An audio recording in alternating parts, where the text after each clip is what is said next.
मृत्यु के बाद आत्मा कितने दिनों तक धरती पर रहती है? दोस्तों, आज हम बात करने जा रहे हैं मृत्यु के बारे में। आखिर क्यों होती है मृत्यु?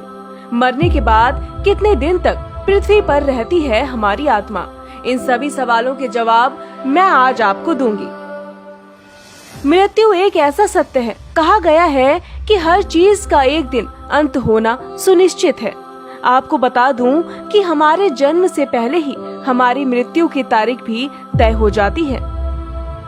मृत्यु के बारे में बात करें तो आज तक कोई भी ऐसा नहीं हुआ जिसने इस पर विजय पाई हो, और साथ ही किसी की मृत्यु कब होगी यह आज तक कोई नहीं बता पाया। मरने से पहले हमें कैसा आभास होता है? दोस्तों, आपको बता दूं, मरने से पहले हमारा शरीर धीरे धीरे ठंडा पड़ने लगता है। माना जाता है कि जब कोई व्यक्ति मरता है तो सबसे पहले वह गहरी नींद के हालात में ऊपर उठने लगता है। जब आंखें खुलती हैं तो वो स्वयं की स्थिति को समझ नहीं पाता।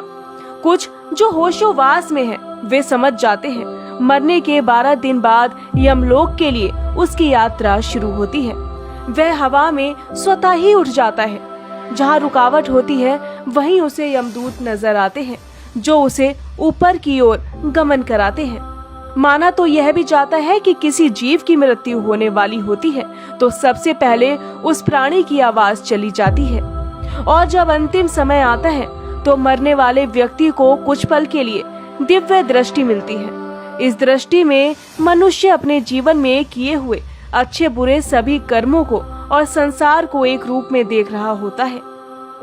आपको बताऊं तो जन्म होने पर पहला काम जो बच्चा करता है वो है सांस लेने का, हवा का दम लेने का, और अपने जीवन का आखिरी काम जो आप करेंगे वो होगा सांस छोड़ने का। आप सांस छोड़ेंगे और फिर अगर आप अगली सांस नहीं लेंगे तो आप मर जाएंगे। अगर हमें मृत्यु के बारे में और अधिक जानना है तो इसके लिए सबसे पहले गरुड़ पुराण का अध्ययन करना होगा। अब सवाल उठता है कि आखिर मरने के बाद हमारी आत्मा का क्या होता है? तो दोस्तों, गरुड़ पुराण में ऐसा कहा गया है कि मरने के बाद 13 दिनों तक हमारी आत्मा भटकती रहती है। कहा यह भी जाता है कि आत्मा को यमदूत ले जाते हैं, उसके बाद उसको फिर से वापस भेज दिया जाता है उसके परिजनों के पास। आत्मा अपने पुराने शरीर और परिजन को छोड़कर जाना नहीं चाहती, इसलिए वो बार बार यही चाहती है कि उसका पुराना शरीर उसे मिल जाए। यमदूत उसे बांधे हुए रखते हैं, इसीलिए वो अपने पुराने शरीर को वापस नहीं पाती है।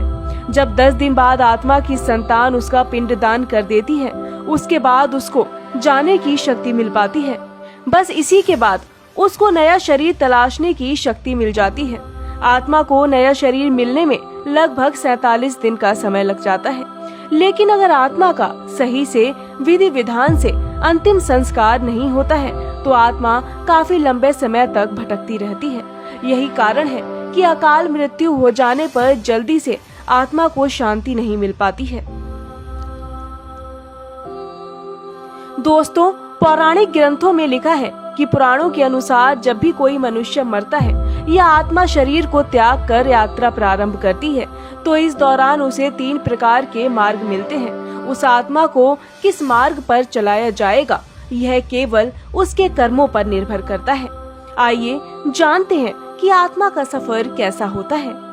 तो दोस्तों, आत्मा के सफर को तय करने के लिए गरुड़ पुराण के अनुसार यदि मरने वाली जीव पुण्य आत्मा हो तो उसे परमात्मा उस जीवन आत्मा को भगवान के द्वारा वाहन से लेने के लिए भेजते हैं।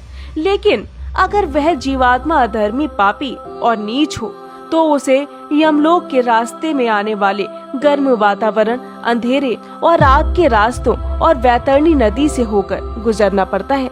उस पापी आत्मा को यमलोक पहुंचने पर कई प्रकार की यातनाएं उसे दी जाती हैं। फिर उसी दिन उस आत्मा को आकाश मार्ग से वापस उसी के घर में छोड़ दिया जाता है जिस घर में उसने अपना शरीर त्याग दिया था, ताकि वह अपने जीवन में हुई गलतियों को सुधार सके। इसी तरह से दोस्तों, अगर देखा जाए तो पापी जीवात्मा को इस नदी को पार करने में 47 दिन का समय लगता है। उसके बाद जीवात्मा यमदूतों के साथ यमलोक पहुंच जाती है, जहां उसे अपने कर्मों के अनुसार सजा भुगतने के लिए नर्क में भेज दिया जाता है। इसीलिए दोस्तों, अगर आप मृत्यु के पश्चात इस तरह के कष्टों को नहीं भोगना चाहते तो अपने जीवन में अच्छे कर्म करें, क्योंकि आप जिसके लिए भी जीवन भर बुरे कर्म करते हैं, ये याद रखिए कि मरने के बाद कष्टों को भोगने के लिए आपके साथ साथ वहाँ कोई नहीं होगा।